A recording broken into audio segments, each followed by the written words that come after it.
Hello geographers, welcome to this video on UK in the 21st century, a summary from OCR B Geography for Inquiring Minds. This session focuses in on People and Society, paper 2, and it will be question 3 in the exam, and it's worth 35% of your total GCSE. It covers what does the UK look like in the 21st century, how is the UK's population changing, and how is the UK's economy changing. It will also look at how the UK's cultural influence is changing, the political role in one global conflict, looking at the Ukraine, is in a separate video. Just to draw your attention to the other videos that are available on CVS Geography, there are many that are available covering the whole syllabus and some of the case studies. So the first thing we're going to look at are rainfall patterns in the UK. The southeast of England is the driest part of the UK, shown here in brown, and you can see it has an average rainfall of less than 600 millimetres a year. The wettest part of the UK is northwest Scotland. Some parts of the southeast England received less than 700 millimetres of average annual rainfall. Basically, the west is wet and the east is dry. This connects with water stress in the UK. Water stress can be applied to those areas where water is in limited supply, but where there is a large and growing demand for water. This obviously is serious in the southeast of England, as you can see from the map. The low areas of stress are found in those areas in the southwest and in the north. Population density in the UK is very varied. In 2022, the UK had a population of 86.8 million. So the distribution where people are spread is uneven, with areas in the UK which are densely populated and others which are very sparsely populated. More people tend to live in cities. There's typically more opportunities here for employment, and more people tend to migrate into cities because of this increase in opportunities. The general population density of the UK has been steadily rising, but rural areas are slowly increasing in population density. There are higher population densities in the southeast and the northwest of England. The most sparsely populated areas are in the west, like Wales and Northern Ireland, and in the north in Scotland. The north does have an exception, however. The Central Belt is an area in Scotland which is home to most of the population and spreads from Glasgow in the west to Edinburgh in the east. You'll recognise these as population pyramids. The one on the left shows West Africa and the one on the right, Western Europe. So the structure of a country's population is shown in these graphs called population pyramids. Bars are drawn to represent each 5-year age band, and the length of each bar relates to the number of people of that age in the population. Population pyramids can be used to see trends in the population, such as declining birth rates or increases in the number of elderly people. These trends provide useful information for a country's government in helping to plan for the future: education, housing, employment, and healthcare. So in relation to the UK, you can see here the 2018 in green, and then the red line in 2008. 200 years ago, the UK had a population pyramid like the one you've just seen in Western Africa, a triangle with a wide base and a narrow tip. Now, the UK's population pyramid represents more of a beehive shape, demonstrating an ageing population. This population structure is caused by a declining birth rate as well as an increasing life expectancy. So there are lots of reasons for a declining birth rate. Women are now at work more, which increases the age at which women try to have a baby. As a result, women only give birth to children for a relatively short period, so there are fewer births. Tertiary education is another one. There are now more women going to university and pursuing careers. They may either delay having children or decide not to have children at all. And education, so sex and relationships education is now compulsory in schools, so a greater number of people know how to control their own fertility and have fewer unplanned babies. There's also an increasing life expectancy in the UK. You've got a development of universal free healthcare. The development of vaccinations and the National Health Service reduces deaths from diseases like TB and measles. This increases the number of people living to 65 years and older. You've got the development of medical technology, the development of new drugs that treat cancer and other degenerative diseases like Alzheimer's has increased life expectancy. There's also a decrease in manual employment. Many jobs like coal mining and steel making were arduous and dangerous, which have reduced. The decline in the number of people in these jobs and the increase in sector office-based jobs has increased life expectancy. There's been an increase in children, partly due to the higher birth rates of migrants who have entered the country in recent years. Fertility rates amongst older women in the UK has also slightly risen. In 2021, the largest increase in fertility rates was among those aged 35 to 39, and an increase in older adults. So there's this net migration into the UK after 2004, when 10 new Eastern European countries joined the EU and gained the right to live and work in the UK. These young adults left countries like Poland to seek work. Many of these migrants have permanently settled in the UK and aged to become older adults. There's an increase in the over 80s, along with the factors associated with the growth of an ageing population. The increase in older people is also due to medical advances. For example, like we've said, new cures for diseases like lung and breast cancer have improved the life chances for some sufferers. In 2020, the number of people living to 100 years or above in the UK increased by nearly 1/5 compared with 2019. This increase was driven by birth patterns in the early 1900s. The birth rate of the UK increased significantly between 1919 and 1920 because of the post-war baby boom at the end of World War I. The demographic transition model, which can be seen here, shows the changes in the death rate and the birth rate over time and is split here into 4 stages. Birth rate is shown in green and the death rate in red. So the UK's population rapidly rose between 1760 and 1880 as death rates fell due to better sanitation, so cleanliness, and food supply, whilst birth rates remained high. There was then a slower growth up to 1940 as death rates continued to drop due to medical advances, but birth rates dropped rapidly due to the birth control and the industrialisation of the country. By 1940, the UK had entered stage 4, the low fluctuating stage. Stage 5 is a stage that some other countries like Germany and Italy are entering, where the birth rate drops below the death rate. We've talked about our ageing population, and the map here shows the UK's ageing population, demonstrating lots of regional patterns. Areas along the south and east coast of England have much older populations. People are retiring to those places, perhaps where they used to have holidays, and also because of the scenic value. Parts of our major cities like London have more youthful populations. So there are many effects of this. Obviously, the first one is on healthcare. There's a greater need for healthcare as you get older, so geriatric wards and for expensive specialist health services like hip replacements. This means higher costs and also the possibility of a shortage of staff. Welfare services too.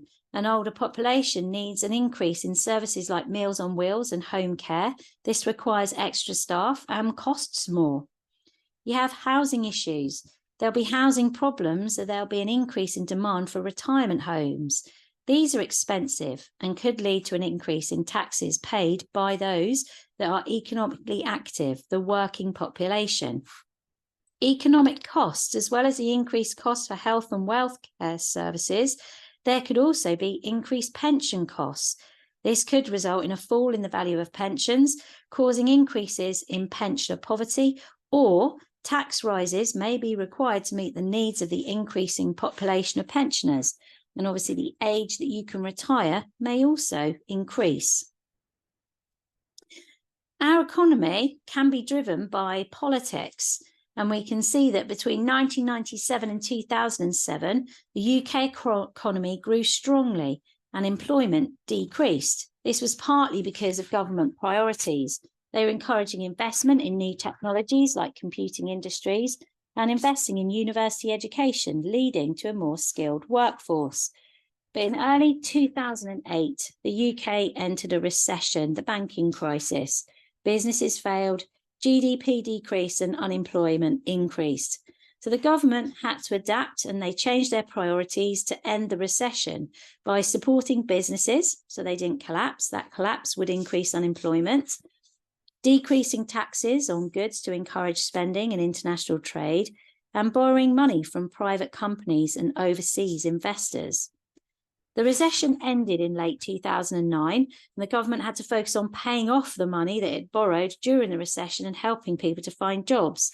So cutting spending on public services like pensions, education and defence to raise money, and providing training for job seekers and support for new businesses to decrease unemployment. So since 2001, jobs in quaternary industries like research and development have increased the most, while jobs in secondary industries like manufacturing have decreased.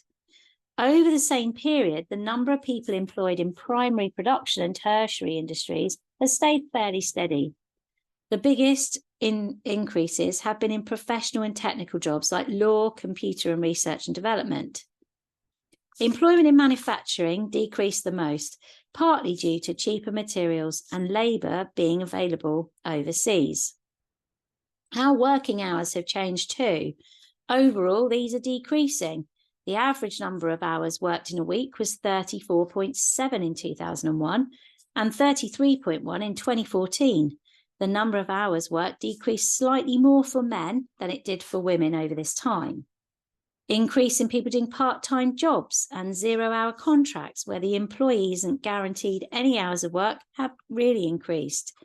The number of families with both parents in full-time work has increased since 2003. This is when the government increased financial support for low-income working parents. You will remember looking at economic hubs, which are places where economic activity is concentrated. They often have lots of businesses. They have economic influence beyond the hub itself. For example, companies located in the hub may trade with companies in other countries. They occur at a range of scales. They can be an entire region, a town or city, or a single street within a city. We've looked at Aberdeen. Now, our role in the world can be seen through international organisations. These have been set up to avoid conflict and ensure that member countries work together to help resolve this conflict elsewhere. And it's a member of several international groups.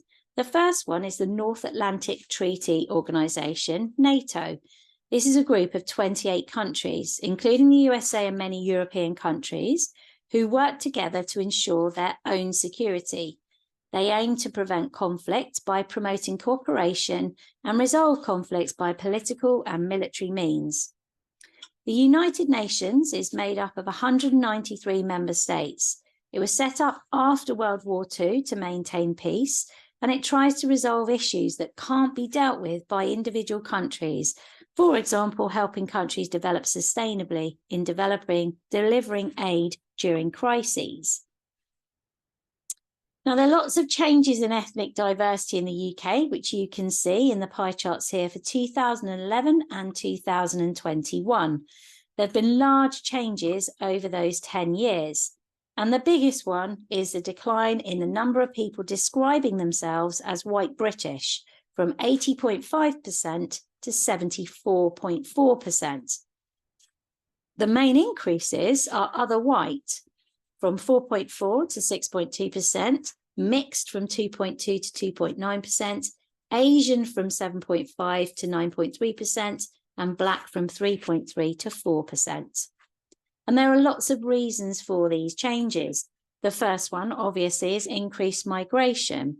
The biggest change to the ethnic composition is this increase in other white. It's caused by the migration of many adults from those 10 Eastern European countries like Poland, which joined the EU in 2004. And those people were permitted to live and work in the UK. A reason for other ethnic groups like Asian and Black is a continued migration from ex-colonial countries like India, Pakistan, Bangladesh, and Nigeria. There are differences in birth rates. The key factor for the increase in Asian and Black groups is the higher birth rates associated within these communities in comparison to white British, and this can be for cultural or religious reasons. There's also obviously the development of a multicultural society. The increase in the number of people of mixed race is due to the development of a multicultural society where the people of the UK are now made up of different cultures and races as opposed to predominantly one culture and one race. Now, you've also studied UK media exports, and these are things like films, radio, music, and books.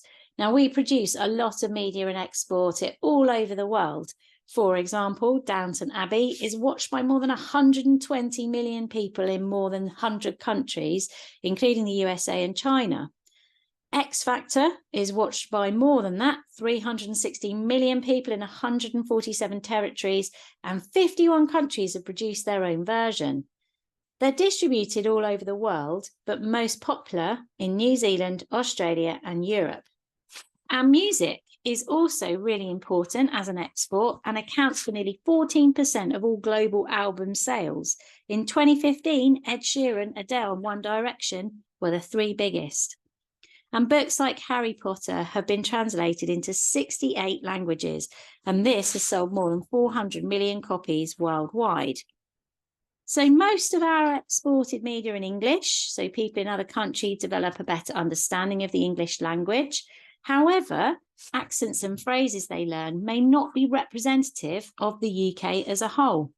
The different lifestyles, values, and beliefs of UK residents become more widely known and understood, but this can be really misleading. Most of us don't have servants or live in a house like Downton Abbey.